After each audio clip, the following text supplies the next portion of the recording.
Si la corrupción no se hubiera tragado a los sucesivos gobiernos, por lo menos la canasta básica estaría al alcance de todos. Si en México el salario mínimo fuera el mismo que el de Estados Unidos, $7.25 por hora, nadie tendría que irse. El mal gobierno considera que un sueldo mínimo de $4 por día, o sea, 80 pesos, es aceptable en México, lo cual es una enorme vergüenza. No sucede en ningún país del mundo, excepto en África, cuyas hambrunas han espantado al mundo entero. Ojalá y todos leyéramos el libro El hambre del gran Martín Caparrós. Es asombroso pensar que los ministros de la Suprema Corte de la Nación olviden el artículo 123 constitucional que dice que toda persona tiene derecho al trabajo digno y socialmente útil. Que el trabajo digno se paga con $4 al día. El ministro presidente de nuestra Suprema Corte Mexicana recibe al mes 650,000 pesos, lo cual dividido en 30 días representa 21,000 pesos diarios. Otros ministros reciben 500,000 pesos, o sea, $500,000 al mes y 17,000 al día, además de las prestaciones habituales que gozan todos los funcionarios mexicanos. El fenómeno de la migración de México se inició hace medio siglo. Todos migramos en busca de mejores condiciones de vida. De la Patagonia a Alaska han subido miles de familias que anhelan encontrar la tierra prometida. Alguna vez viajeros venidos de Europa y de América del Sur consideraron que México era un paraíso. Un campesino de Tijuana, don Crispín, me contó que hace 150 años su abuelo, su padre y él vivieron de cuidar jardines en San Diego y que para él ir y venir entre los dos países era cosa de minutos. Decía, ¿qué frontera ni qué frontera? Arreglábamos los jardines del otro lado y ya para las 6 de la tarde estábamos en mi casa, que es la suya. Todos íbamos y veníamos como Pedro por su casa. Ahora los 72 inmigrantes asesinados en San Fernando, Tamaulipas, en México en agosto de 2010, que provenían de Centro y Sudamérica, son un ejemplo de la suerte que corren los indocumentados. Cuerpos de hondureños, salvadoreños, guatemaltecos, brasileños, mexicanos fueron apilados y encontrados a la intemperie. Sabemos ahora que los Zetas fueron los asesinos. Sin embargo, los latinoamericanos siguen abandonando su país y subiendo a pie o en tren y ahora en lancha a Estados Unidos, expuestos a bandas criminales que en el norte de México y en la frontera pretenden reclutarlos para el crimen organizado. El tren, que ya nos sirve la bestia, ilustró mejor que cualquier otro fenómeno el racismo, el desprecio, el abandono de los países con menos recursos o menos presencia en el concierto de las naciones.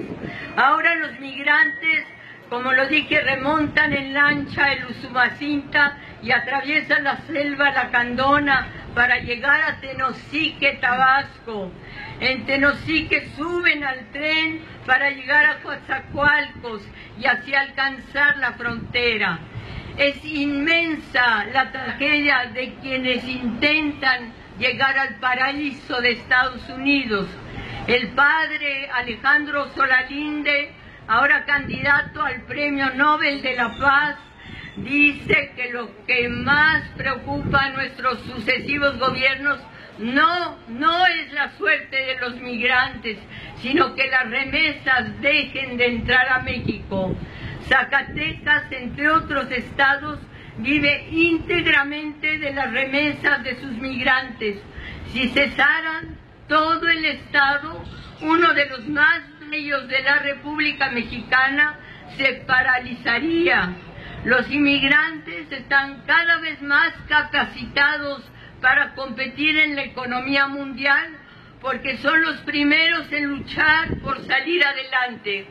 Una nación de inmigrantes es una nación de emprendedores. Hoy el nuevo presidente de Estados Unidos pretende levantar un muro entre su país y el nuestro. Ya 3.185 kilómetros de frontera, una de las fronteras más largas del mundo, habían sido cercadas en varios tramos con un muro levantado por Estados Unidos, y el que intentara saltarlo lo hacía a riesgo de su vida. El 24 de marzo de 2017, los noticieros nos anunciaron que Trump no pudo anular el Obamacare, el sistema de salud para todos que impulsó Barack Obama. Es muy posible que sufra de nuevo una humillante derrota política cuando le sea negada la construcción, le sea negada de su famoso muro. Tal vez nuestros hijos y nietos puedan visitarlo como los viajeros del mundo entero visitan la muralla china, una reliquia cultural del continente asiático. Así como Estados Unidos, México es un país de migrantes. Lázaro Cárdenas así lo quiso y recibió a los republicanos de la Guerra Civil de España en 1939. Antes le había abierto los brazos a Trotsky y a Natalia, y ahora sus nietos son en México grandes médicos, poetas, historiadores. Esteban Volkov, su nieto, dirige el Museo Casa de León Trotsky en Coyoacán. En la misma casa en la que se protegió de los balazos de un primer atentado. Su bisnieta, la doctora Patricia Volkov Fernández, una verdadera eminencia, es jefa del Departamento de Infectología en el Instituto Nacional de Cancerología.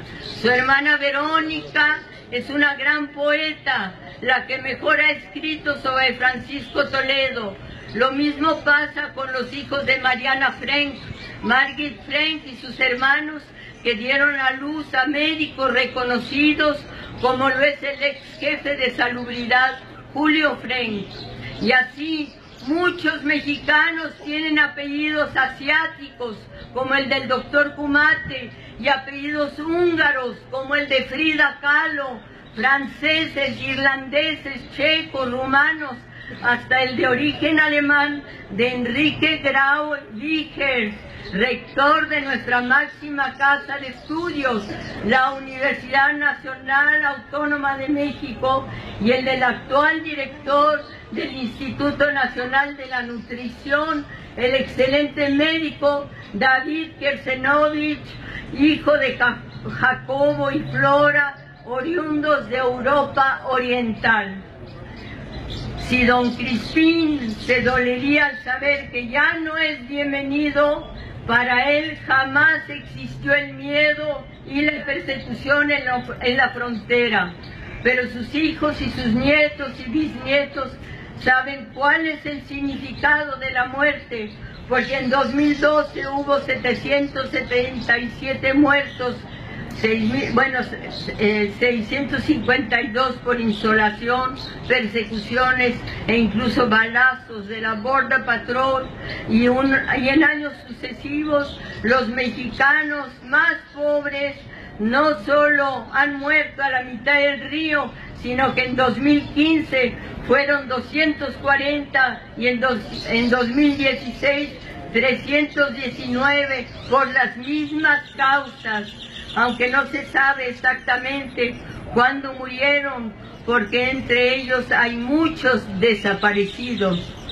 Estados Unidos es el país que más migrantes recibe. En 2010 fueron 43 millones legales y 10 millones ilegales. A Estados Unidos le sigue Rusia y luego Alemania. En 2016 la población indocumentada allá fue de 11 millones.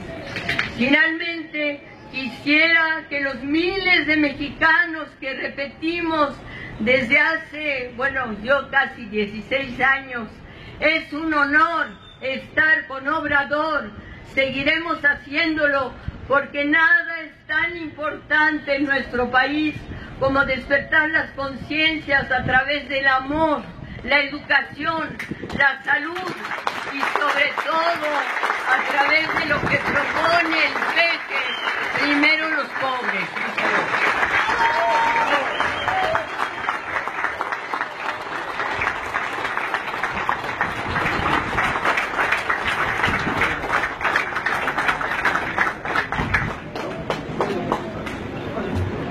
Amigas, amigos, tejanos, con ustedes, el presidente nacional de Morena, Andrés Manuel López Obrador.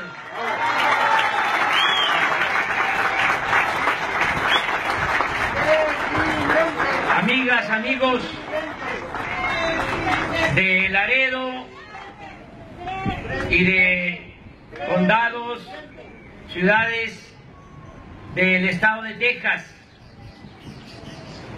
Me da mucho gusto estar aquí con ustedes esta tarde en Laredo, dedicada a los paisanos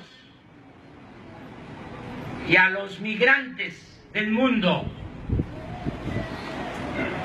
Estoy acompañado, entre otras personas, mujeres y hombres, de Laredo. Es fascinante, extraordinario. Se trata de la ciudad más mexicana de Estados Unidos.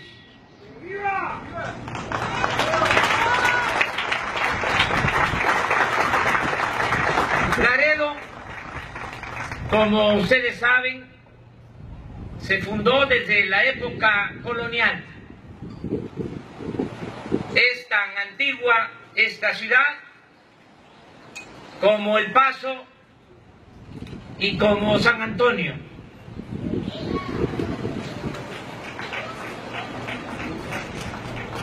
Antes de que llegaran colonos anglosajones, estas tierras de Texas se encontraban pobladas por rancheros, inmigrantes de origen mexicano. Al igual que en Tamaulipas, en Nuevo León, en Coahuila, predominaban las familias de apellido Garza, González, Benavides, Cadena, Treviño, Elizondo, Longoria, Rodríguez, Martínez, Hinojosa, entre otras. Luego de la invasión estadounidense y del despojo de más de la mitad de nuestro territorio, aquí en Laredo se registró uno de los episodios más conmovedores de la historia de México. Por el gran zarpazo y por los tratados impuestos en 1848, la frontera dejó de ser el río Nueces, más al norte, y se movió hacia el sur, hasta el río Bravo. De modo que Laredo, que pertenecía a México, ubicada esta ciudad de este lado del río, pasó a formar parte de los Estados Unidos. Sin embargo, los pobladores de Laredo se rebelaron porque querían seguir perteneciendo a México. Como parte de su resistencia, aquí en Laredo, la población convocó a un plebiscito, el cual ganaron con amplia mayoría los que se negaban a cambiar de nacionalidad. Es decir, los que querían seguir siendo mexicanos. Seguramente esgrimían lo que ahora dice el corrido de los Tigres del Norte: yo no crucé la frontera me cruzó. Pero Estados Unidos, su gobierno, no reconoció los resultados de la consulta, y para defender su libertad y su nacionalidad, 17 familias de Laredo decidieron trasladarse al otro lado del río Bravo para fundar Nuevo Laredo, México. Se cuenta que se llevaron hasta sus muertos. Lo cierto es que los lazos familiares y de amistad continuaron intactos entre los pobladores de ambos lados del río Bravo. Durante mucho tiempo, como aquí lo dijo Elenita Poniatowska, recogiendo un testimonio de un campesino de esta frontera, no existía la frontera, era imaginaria. Es más, en 1858, Ramón Guerra, gobernador de Tamaulipas, emitió el primer decreto para convertir toda la franja fronteriza del lado mexicano en zona franca o libre de pago de impuestos. Con el paso del tiempo, Laredo siguió siendo la casa de los mexicanos. Esta ciudad no nos resultaba, como tampoco sucede ahora, no nos resultaba ajena, nos resultaba muy próxima, y tan es así que se convirtió Laredo en refugio de revolucionarios mexicanos. En los tiempos del Porfiriato, según el historiador don José Valadez, Laredo era un hervidero de los enemigos del régimen porfirista. Aquí estaba refugiado el doctor Ignacio Martínez, que publicaba en ese entonces el periódico El Mundo, hasta que pistoleros de Porfirio Díaz y de Bernardo Reyes lo asesinaron frente a la estación de ferrocarril Texas, México. Aquí llegó, perseguido por la dictadura porfirista, otro periodista ejemplar, Paulino Martínez. En esta zona se organizó la guerrilla de Catarino Garza Rodríguez, quien convocó a tomar las armas en contra de la dictadura porfirista 18 años antes de que lo hiciera Francisco I. Madero. Por aquí entraron, por Laredo, a Estados Unidos, los hermanos Flores Magón, Camilo Arriaga, Santiago de la Hoz y Juan Saravia para publicar en Estados Unidos el periódico Regeneración. Por aquí pasó Madero cuando salió de la cárcel de San Luis Potosí para reunirse con sus seguidores en San Antonio y organizar desde este lado de la frontera la Revolución Mexicana. En fin, Laredo ha sido la ciudad de los encuentros y siempre en esta ciudad ha existido tolerancia y protección para luchadores sociales, periodistas y políticos opositores. Por eso estamos seguros de que aquí impactará muy poco, no tendrá impacto la estrategia política de Donald Trump contra migrantes y contra mexicanos. De todas maneras, de todas formas, por la solidaridad histórica a la que hice referencia, quisimos terminar aquí en Laredo la primera gira de apoyo a nuestros connacionales.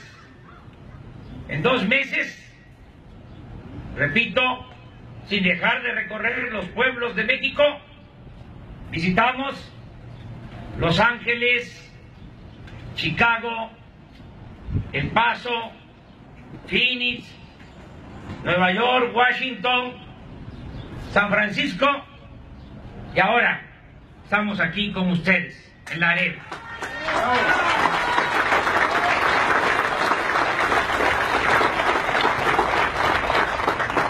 Aquí queremos abordar, tratar los lamentables casos de quienes han debido refugiarse en Estados Unidos por la violencia desatada en nuestro país.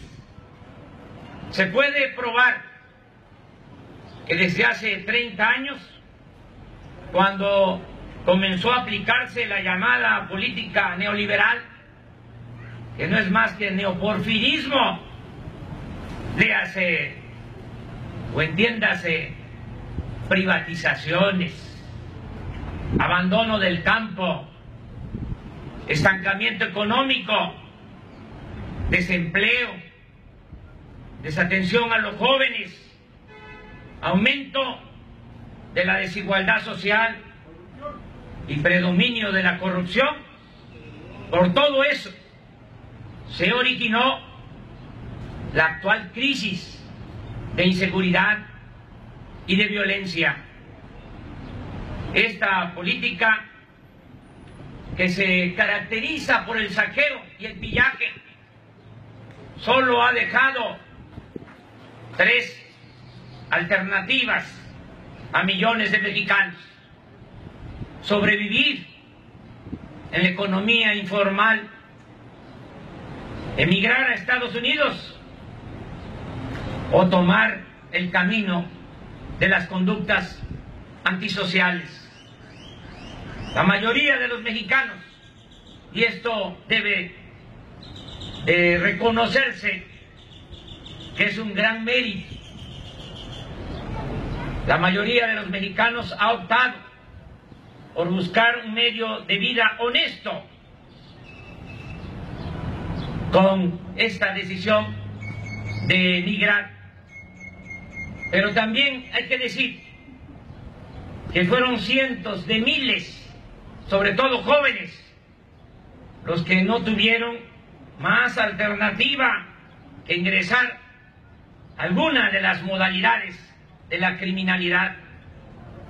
Ese es el origen de la crisis de inseguridad y de violencia que ahora padece nuestro país, con un Estado, un gobierno que se desatendía, que no le importaba cumplir con sus obligaciones, cumplir con su deber para con la población.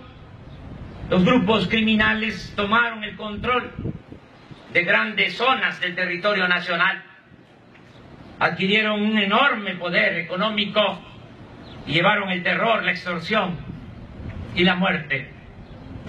Se inició de esa forma una nueva oleada de refugiados.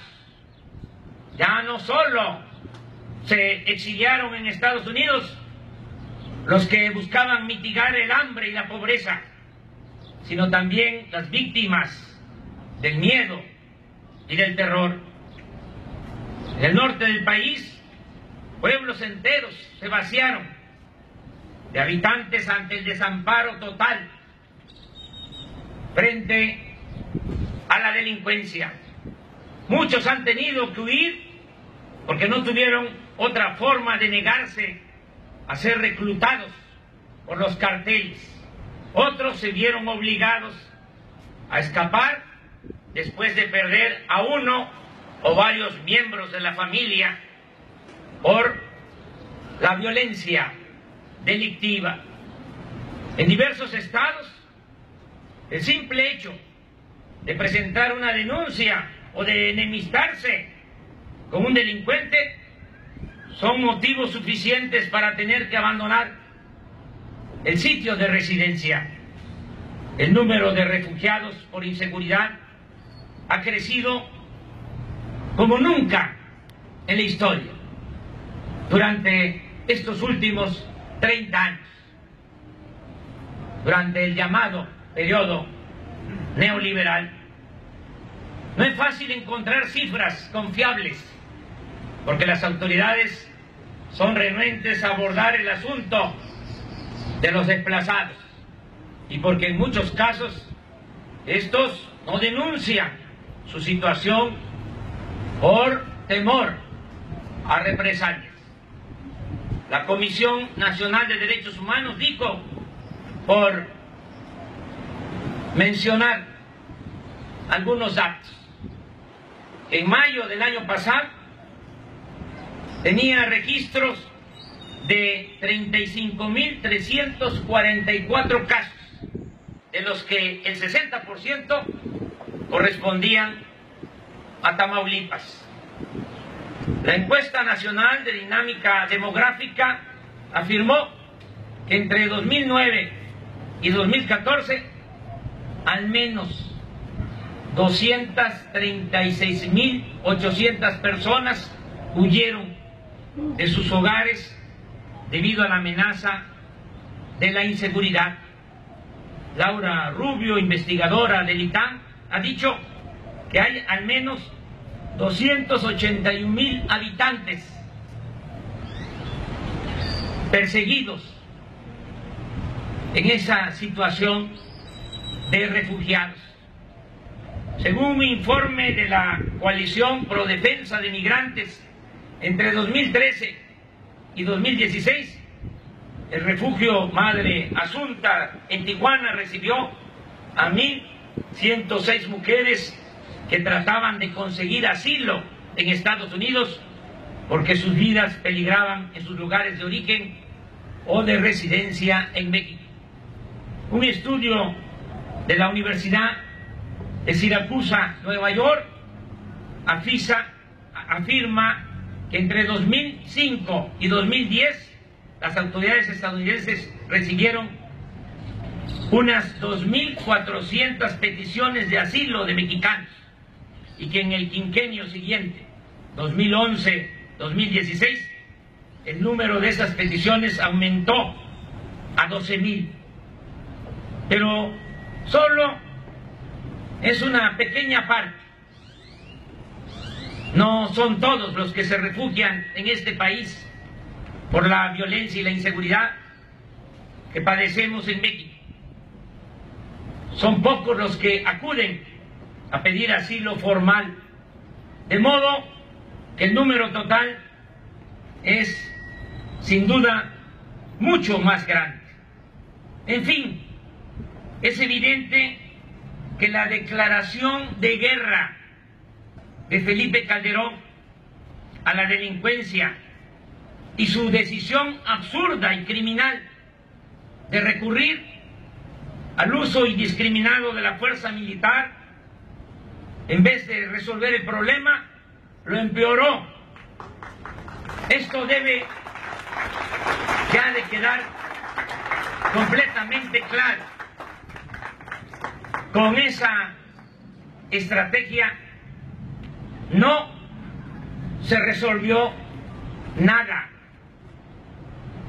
Desde que se le pegó un garrotazo a lo tonto, al avispero, desde que Felipe Calderón quiso legitimarse porque no ganó la presidencia y de manera irresponsable declaró la guerra al narcotráfico. Desde entonces a la fecha, 2006 hasta nuestros días, 210,000 asesinatos. Es terrible que haya pasado eso en nuestro país. Más de 1 millón de víctimas de la violencia.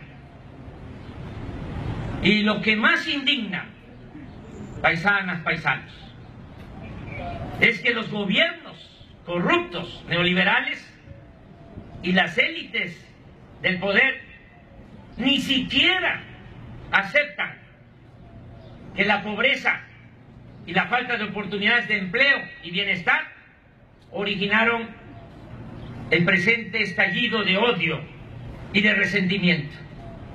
No son capaces ni siquiera de aceptar que fue por la política de saqueo, de pillaje, por el abandono al campo, por dejar sin opciones a los jóvenes, por cancelar el futuro de los jóvenes, como se originó esta terrible descomposición social y se desató la inseguridad y la violencia.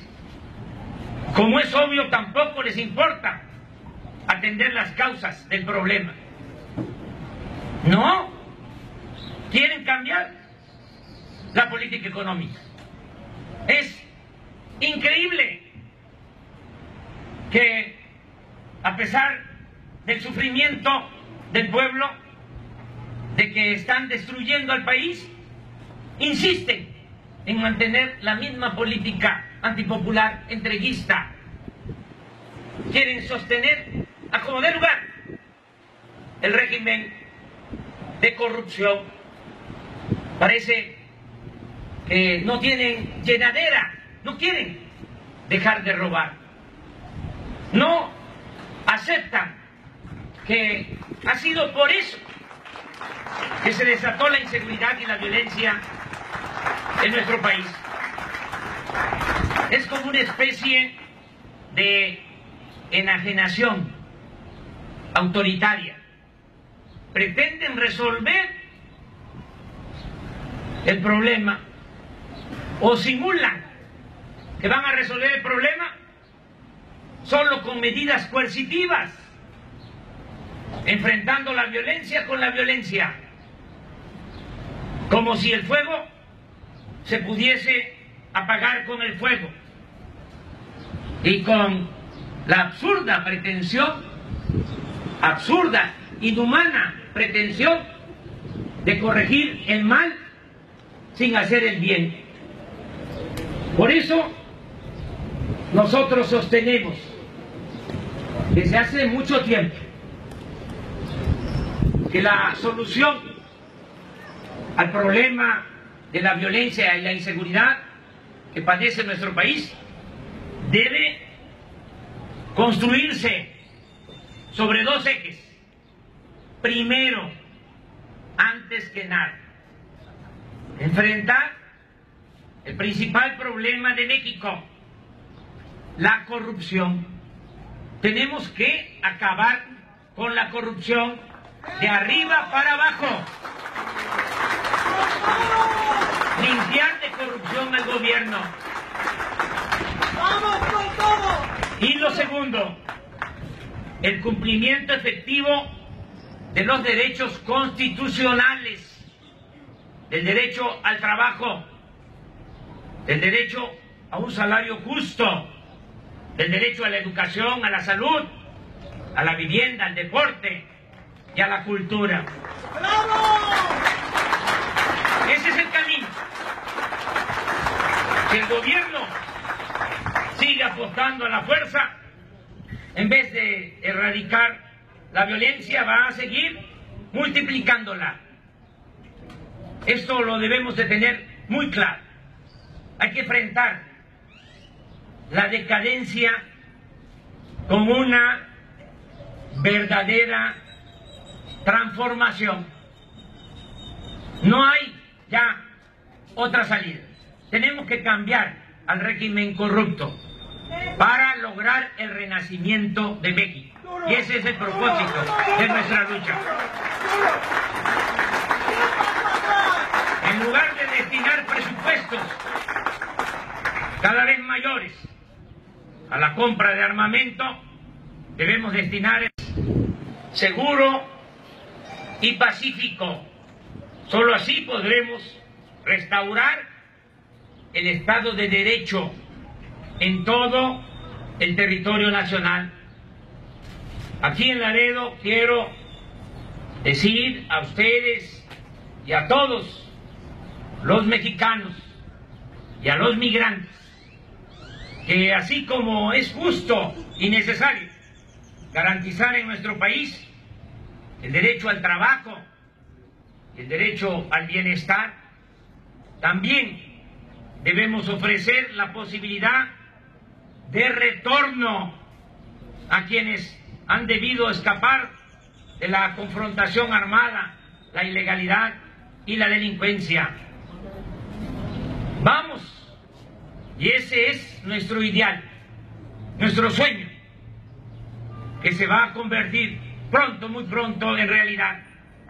Vamos a garantizar que nadie, por necesidad o por la violencia, se vea obligado a abandonar sus pueblos, abandonar sus costumbres, abandonar a sus familias, abandonar sus culturas. Les informamos, amigas, amigos de Laredo, que muchos ciudadanos, mujeres y hombres, de buena voluntad y convicciones humanistas, estamos luchando para lograr en México un cambio de régimen por la vía pacífica y legal. Repito, el propósito principal es acabar con la corrupción y con la impunidad. Estoy convencido, absolutamente seguro, que si moralizamos la vida pública de México, se va a lograr el renacimiento de nuestro país. Y hay que tener confianza en eso. Sí se puede desterrar la corrupción. La corrupción no será de abajo hacia arriba. La corrupción será de arriba para abajo. En nuestro pueblo, en todas las comunidades, las familias, los pueblos de México, hay una gran reserva de valores culturales, morales y espirituales. Si el presidente de la República es honesto, los gobernadores van a tener que ser honestos y los presidentes municipales también. Vamos a limpiar de corrupción al gobierno, de arriba para abajo, como se limpian las escaleras. Si enfrentamos el grave problema de la corrupción, vamos a liberar fondos que ahora se van por el caño de la corrupción. No va a hacer falta aumentar impuestos ni seguir endeudando al país. Solo acabando con la corrupción vamos a contar con presupuesto suficiente para financiar el desarrollo del país. Porque es mucho lo que se roba, más de lo que imaginamos. Hay un presupuesto en México autorizado para este año de 5 billones de pesos. Es un presupuesto suficiente, pero se roban por lo bajo, y en esto soy conservador, cuando menos el 10%. Se roban 500,000 millones de pesos cada año. Por eso no salimos adelante. Desgraciadamente México está colocado entre los países con más corrupción política. Está demostrado que en los países donde no hay corrupción, no hay pobreza, no hay inseguridad, no hay violencia. Suecia, Dinamarca, Noruega, Finlandia, Nueva Zelanda no tienen corrupción. En estos países donde no hay corrupción, la clase mayoritaria es la clase media.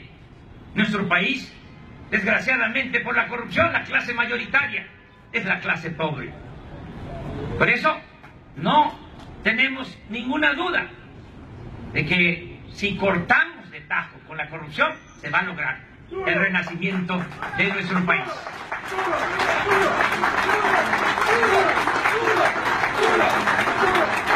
Por lo que se va a ahorrar por el combate a la corrupción, por cortar también con los privilegios de los altos funcionarios públicos. Esto que aquí decía Elenita, que un ministro de la Corte gane 600,000 pesos mensuales. Los expresidentes de México son los que más pensión reciben en el mundo. No hay ningún presidente en retiro, un expresidente, un ex primer ministro que obtenga una pensión como la que recibe un expresidente de México. Salinas, en total, 5 millones de pesos mensuales de pensión. Cedillo, 5 millones de pesos mensuales de pensión.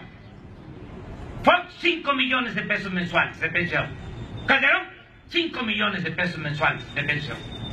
Todo eso se va a terminar. No puede haber gobierno rico con pueblo pobre. Vamos a ahorrar. ¿No les parece que es una vergüenza que Calderón, para congraciarse con Peña Nieto y obtener impunidad, le haya dejado comprado un avión, una Peña, que costó 7.500 millones de pesos? Un avión enorme para 280 pasajeros, que cuando lo estrenan no entraba en el hangar presidencial, amplían el hangar presidencial, cuesta la ampliación del hangar presidencial 1.000 millones de pesos más. Ni siquiera convocaron, licitaron, una asignación directa al contratista predilecto de Peña Nieto, Hinojosa. Y desde luego que no costó 1.000 millones la ampliación del hangar. Esa obra no resiste una auditoría técnica administrativa. Un galerón, 1.000 millones. Claro que no. Lo que pasa es que impera, reina, prevalece la corrupción. Más lo que cuesta el mantenimiento, la operación de ese avión, 10.000 millones. de pesos. Para vergüenza nuestra, el presidente Obama deja comprado un avión. Antes de salir, llega Donald Trump y como presidente electo, lo primero que dice es: no voy a pagar ese dinero a la BOI por el avión nuevo.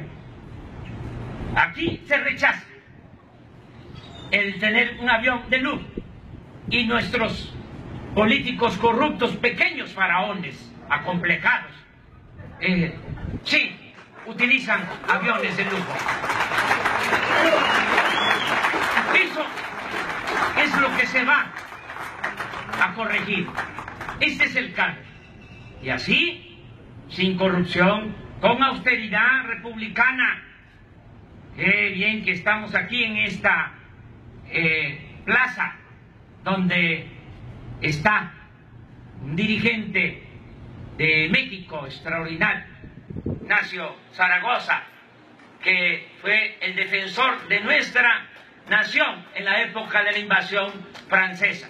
En todo Texas, cuando hablo del origen de los pobladores de este estado, siempre se ha conmemorado el aniversario de la batalla de Puebla y siempre se le ha reconocido como un gran general que nació en estas tierras, en Texas, pero cuando Texas pertenecía a México, cuando Texas, una parte, pertenecía al estado de Coahuila.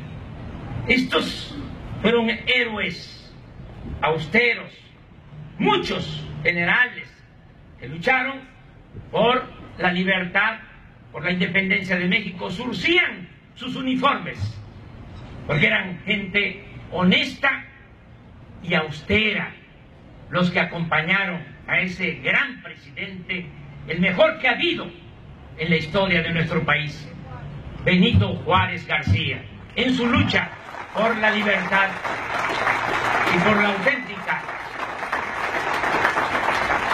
democracia. Por eso creemos que vamos a poder sacar adelante a nuestro país. Vamos a tener recursos suficientes y vamos a rescatar al campo. Se va a apoyar a los productores, va a haber empleo, se va a atender a los jóvenes. Vamos a que se retenga a los mexicanos en sus pueblos, en sus regiones. Vamos a empezar del sur al norte, creando como cortinas de empleos. Vamos a iniciar con el desarrollo de toda la región del sureste, lo que es el mundo maya, todo lo que es el desarrollo turístico del Caribe. Se va a construir un tren moderno, rápido, un tren bala desde Cancún hasta Palenque, para que los turistas del mundo que llegan al Caribe puedan conocer toda la riqueza cultural del sureste, del mundo maya. Va a ser un tren de Cancún, Tulum, Palenque. Vamos también a sembrar 1 millón de hectáreas de árboles maderables y frutales en el sureste. Vamos a construir 2 grandes refinerías en el Golfo. Ya no vamos a seguir vendiendo petróleo crudo al extranjero y comprando las gasolinas. Vamos a producir en México las gasolinas. Se va a desarrollar todo el istmo de Tehuantepec. Vamos a fijar precios de garantía para los productos del campo.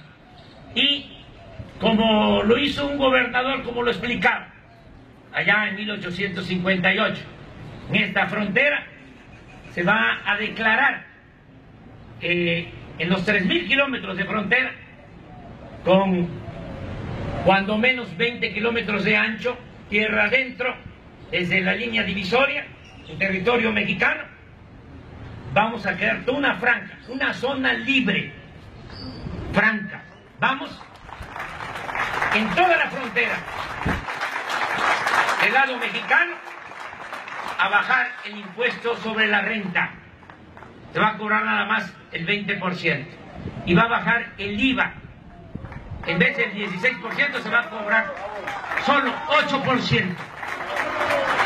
Se va a homologar en toda la franja el precio de los combustibles, gasolinas, diésel, energía eléctrica, y vamos a aumentar, cuando menos, al doble el salario mínimo en toda la franja fronteriza.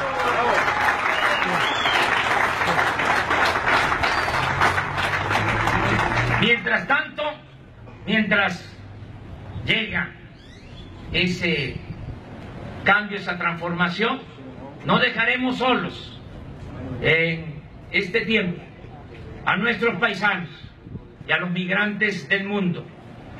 Continuaremos denunciando al presidente Donald Trump en organizaciones internacionales por desatar una campaña de odio contra mexicanos y contra los extranjeros. Yo espero que vaya cambiando de parecer, porque no le está resultando su estrategia en contra de migrantes. Le funcionó para llegar a la presidencia, porque explotó mucho el nacionalismo a ultranza y la inconformidad que hay también en sectores de Estados Unidos por la crisis. Pero no es racional ni justo que se le culpe al mexicano y al migrante de la crisis que están padeciendo en Estados Unidos. Y el pueblo estadounidense es un pueblo inteligente, se está dando cuenta, y ya por eso no está funcionando esa estrategia. Le sirvió para llegar a la presidencia, pero no le va a servir para mantenerse en el gobierno y mucho menos para reelegirse. Por eso se van a tener que dar los cambios aquí en Estados Unidos. De todas maneras, nosotros seguiremos haciendo conciencia en la población estadounidense acerca de que los muros y el uso de la fuerza no resuelven los problemas sociales, porque la paz y la tranquilidad son frutos de la justicia. Amigas y amigos, estamos seguros que contaremos con el apoyo de ustedes, porque vamos a constituir comités cívicos en defensa de inmigrantes en condados y en las principales ciudades del estado de Texas. Por medio de estos comités se va a distribuir, ya se está haciendo, ahora que estábamos en el hotel, es mucho gusto que el trabajador de la recepción tenía ya su periódico Regeneración, que ya se está publicando en inglés y en español.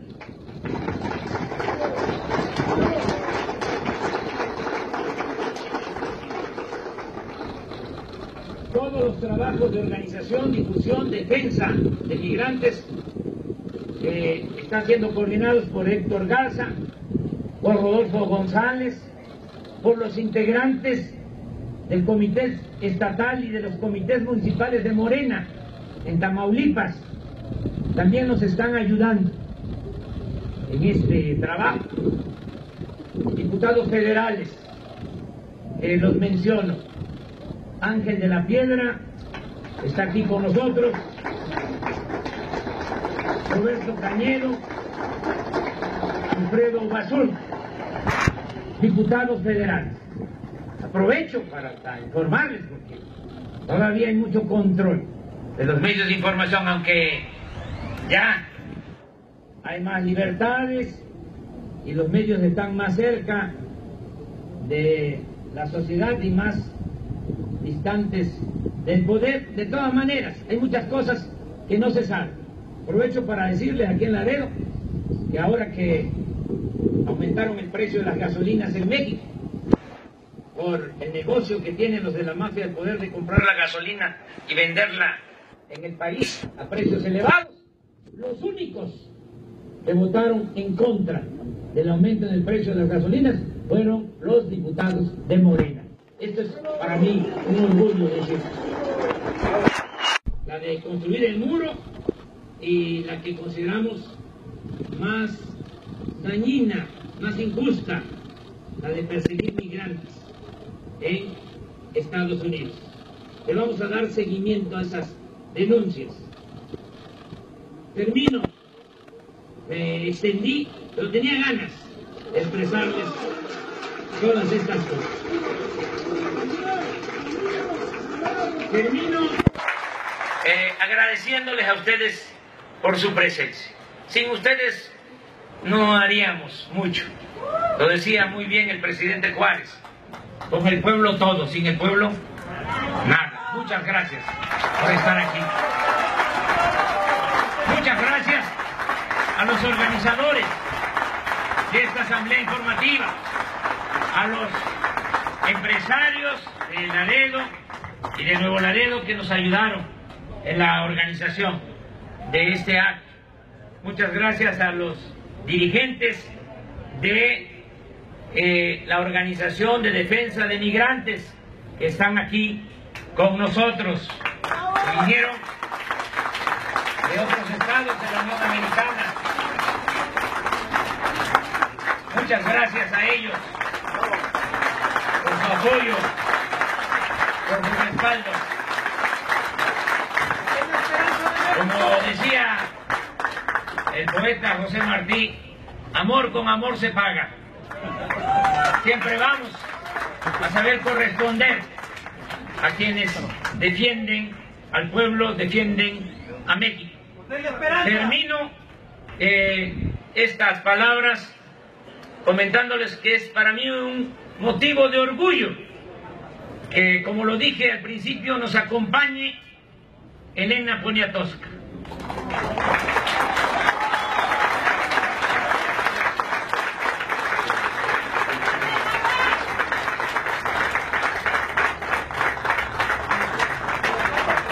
Esta señora es la mejor escritora de México.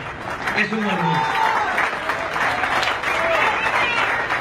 Pero no solo por su talento literario, sino por su inmensa bondad y por su profundo amor al pueblo.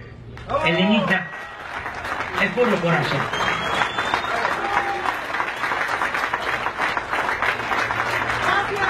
Ahora sí termino diciéndoles que a pesar de los pesares en México, y esta es una buena noticia, es la buena nueva, en México, paisanas, paisanos, hay un movimiento de mujeres y hombres libres que más temprano que tarde haremos realidad los sueños de justicia, de dignidad, de libertad, de fraternidad, de democracia y de soberanía. Muchas gracias, amigas y amigos.